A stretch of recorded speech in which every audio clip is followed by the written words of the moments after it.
वंदे दोस्तों, आप सबके लिए एक खुशखबरी है और एक खबर है जो एक सूचना है जिससे आपको थोड़ी सी बेचैनी होगी। पहले खुशखबरी की बात कर लेते हैं। खुशखबरी ये है कि मेरी आयु अब 41 ईयर्स होने वाली है और कल ही पूरी बॉडी का चेकअप करवाया गया, टेस्ट करवाया गया और सारे पैरामीटर्स बिल्कुल दुरुस्त निकले। हार्ट, किडनी, लिवर ये सब कुछ बिल्कुल परफेक्ट निकला जहाँ तक रिपोर्ट्स की बात है। अब इसमें समझने की बात ये आती है कि दिल्ली जैसे शहर के आसपास में रहना, जहाँ पर हवा पॉल्यूटेड है, पानी जहरीला है, हर तरह से आप चारों तरफ से जो है डिज़ीज़ से आप कभी भी ग्रस्त हो सकते हैं। उस समय के अंदर जीवन का आधा पड़ाव जो है वो पार किया गया है ठीक फिटनेस के साथ। इसमें गंभीरता इसलिए भी ज़्यादा इम्पॉर्टेंट है क्योंकि आप जानते हैं कि मैं ओवरवेट हूँ, मेरा वज़न ज़्यादा है और उसका रीज़न ये है कि जितनी कैलोरीज़ मैं इंटेक करता हूँ उतनी मैं वर्कआउट करके बर्न नहीं कर पा रहा। वर्कआउट हम करते हैं लेकिन वर्कआउट जो है वो जितनी कैलोरीज़ आप इंटेक कर रहे हो उससे ज़्यादा कैलोरीज़ आपको बर्न आउट करनी है, क्योंकि ये तालमेल नहीं बन पाता समाज सेवा की वजह से या गृहस्थी की वजह से या जितना जो कार्य है उसकी वजह से या कुछ लापरवाही की वजह से। तो इसीलिए तो ये नहीं है कि बॉडी बिल्कुल सारी चीज़ें परफेक्ट है, क्योंकि हमारी नज़र में परफेक्शन का मतलब है आपकी बॉडी का स्टेमिना। 41 ईयर्स के अंदर क्या मैं 4 से 5 किलोमीटर का रन कर सकता हूँ, भाग सकता हूँ, दौड़ सकता हूँ? इतना स्टेमिना है क्या मेरे पास में, है ना? क्या मैं ट्रैकिंग करते हुए पहाड़ों के ऊपर बड़े आसानी से चढ़ के उतर सकता हूँ क्या? ये इंडिकेटर्स होने चाहिए हमारे पैरामीटर्स हमारी फिटनेस के। तो क्या उसके ऊपर मैं दुरुस्त हूँ? नहीं। लेकिन क्या हम बीमार हैं? नहीं। कहीं ना कहीं मुझे लगता है कि 10 साल से खाने पीने की जो थोड़ी बहुत हम प्योर खाना खा रहे हैं उसकी वजह से कहीं ना कहीं हम डिज़ीज़ से बचे हुए हैं। तो अच्छी खबर ये है कि अभी तक बीमारियों से ग्रस्त नहीं हुए। आज जब दुनिया में 41 ईयर्स के अंदर लोगों को थायराइड, डायबिटीज़, हार्ट की प्रॉब्लम 30 साल में शुरू हो रही है, कहीं ना कहीं हम उससे बचे हुए हैं और इसके लिए शायद हमारा ऑर्गेनिक फूड्स के प्रति जो ज्ञान है वो हमें बचा रहा है। तो ये हम सब लोगों के लिए अच्छी खबर है जो ऑर्गेनिक फूड्स को यूज़ कर रहे हैं कि yes this concept is working. लेकिन रास्ता लंबा है। दिल्ली जैसे शहर के आसपास जहाँ हवा, पानी, हर चीज़ जहरीली है, कितनी भी कोशिश कर लीजिए 100% ऑर्गेनिक फूड नहीं कंज्यूम कर सकते। वहाँ पर आपको फिटनेस गोल्स को बहुत दुरुस्त रखना होगा, तभी जाके कहीं बीमारियों से दूर रह पाएंगे। जो एक थोड़ी सी चिंताजनक विषय है जो मुझे आज लगी वो मैं आपके साथ शेयर करता हूँ। इतना प्रचार करने के बाद, इतनी अच्छी चीज़ें आप सबको बताने के बाद मुझे बहुत दुख होता है वो बेनिफिशरीज़ जो हमारे साथ पिछले 6-6, 7-7 साल से जुड़े हुए हैं वो भटक जाते हैं बीच में। अभी मेरे पास एक बेनिफिशियरी का फ़ोन आया, उन्होंने कहा भैया मैं पिछले 1 साल से जहाँ से दूध ले रही थी उसका दूध आज नकली निकला और ये देखो ये क्या चीज़ आ रही है, इसकी मलाई इतनी मोटी है, नीचे से आ रहा है। मैंने उनसे बड़े आराम से पूछा, मैंने कहा मैम आप तो हमारे बिल्कुल घर के विसिनिटी में रहते हो। मैं वैशाली में रहता हूँ, वसुंधरा में रहता हूँ। वसुंधरा के अंदर तो ऑलरेडी हमने प्रमाणित की हुई है एक गौशाला जहाँ से प्योर दूध आपके एरिया में आ रहा है।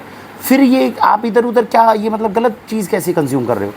वो कह रहे भैया आपकी गौशाला से जो दूध आ रहा था वो एक बार ना फट गया।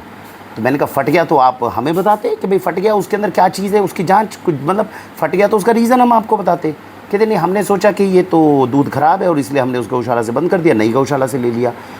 समझिए इस बात को। ऑर्गेनिक फूड नॉर्मल फूड की तरह बिहेव नहीं करता। जो दूध फट रहा है वो प्योर है, जो दूध नहीं फट रहा है उसके ऊपर चिंताजनक है ना। तो मैं ये कह रहा हूँ कि 7-8 साल से हम ऑर्गेनिक का प्रचार कर रहे हैं। जब आपको पता है कि ऑर्गेनिक अलग तरीके से बिहेव करेगा, किसी चीज़ में दिक्कत परेशानी आ रही है, वाक्षी का 24/7 आपको व्हाट्सएप नंबर किस लिए दिया हुआ है? अब सोचिए कितना बड़ा नुकसान है जो हमने अपना और अपने बच्चों का कर लिया। जहाँ से प्योर दूध आ रहा था, इकोनॉमिकल दूध आ रहा था, उसको हमने केवल नासमझी में कि ये तो दूध बाई चांस एक दिन फट गया, ये सोच कर क्योंकि ये फट गया तो ख़राब है, हम कर दिया और हमने नगई से नकली दूध जो है वो लेना शुरू कर दिया। तो ये तो बड़ा चिंताजनक विषय है। और ये कौन से बेनिफिशरीज जो 5-6 साल से लगातार जुड़े हुए हैं, जो छोटी छोटी बात हमसे डिस्कस करते हैं। आप सबसे मेरी हाथ जोड़कर विनती है, अगर आप वाक्षी से सामान मंगवा रहे हो और वो आपकी एक्सपेक्टेशन पे खरा नहीं उतर रहा, 24/7 नंबर इस वाली वीडियो में भी ऊपर दिया हुआ है। आप व्हाट्सएप करेंगे तो हम कुछ समाधान करके आपको समझा पाएंगे, बता पाएंगे। लेकिन भगवान के लिए ये सारी चीज़ों के लिए नासमझी में जो जहर खिला रहे हो, लोग नहीं आना चाहते ऑर्गेनिक फूड की तरफ, मत आने दो। आपको लगता है भाई पड़ोसी का ऑर्गेनिक फूड पे विश्वास नहीं है से, सबसे ज़्यादा दिक्कत उनको है जिनको लगता है कि मेरे को ऑर्गेनिक फूड खाना है और वो नहीं खा पा रहे। तो कोई भी ऐसी डिस्कशन कुछ करनी हो 24/7 व्हाट्सएप नंबर ऊपर अवेलेबल है, आप हमें सूचित करिए। किसी ब्रांड की जानकारी चाहिए, किसी प्रोडक्ट के बारे में जानना चाहते हो, प्योर है नहीं है, कैसे उसकी जांच करें, दूध प्योर है, घी प्योर है नहीं है, हम मेहनत करके हम इन चीज़ों पे पहुंच सकते हैं, प्योरिटी पे। कोशिश करिए, सेहत का ध्यान रखिए। कल को सेहत अगर ख़राब होगी, मैं फिर कह रहा हूँ, हम भी परफेक्ट नहीं हैं, आप भी परफेक्ट नहीं हैं, लेकिन क्लास के अंदर हमेशा उस व्यक्ति के पूजा नहीं होती जो 100 में से 100 मार्क्स लाता है। 100 में से जो 85-90 भी ले आता है ना, उसके लिए भी ताली बजती है।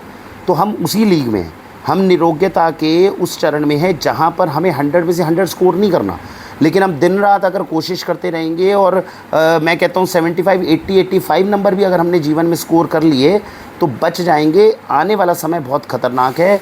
छोटे छोटे बच्चों के शरीर के अंदर किडनी फेलियर हो रहे हैं, डायबिटीज़ हो रही हैं, हार्ट अटैक्स आ रही है, कैंसर 4 में से 1 घर में पहुंच चुका है, मौका नहीं मिलेगा।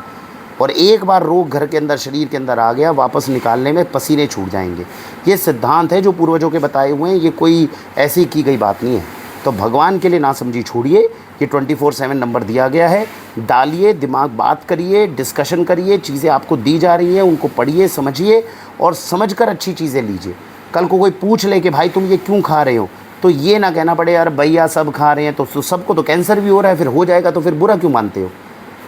ये होना चाहिए, भाई मैं ये चीज़ इसलिए खाता हूँ क्योंकि मेरे पास ये रीज़न है। वो रीज़न आपके पास होने चाहिए किसी चीज़ को खाने के, और अगर नहीं है तो फिर आने वाले समय पे विल हैव टू पे द प्राइस। संभलिए, वाक्षी आपके साथ है। आइए निरोग्यता की तरफ आगे बढ़ें। भारत वंदे मातरम।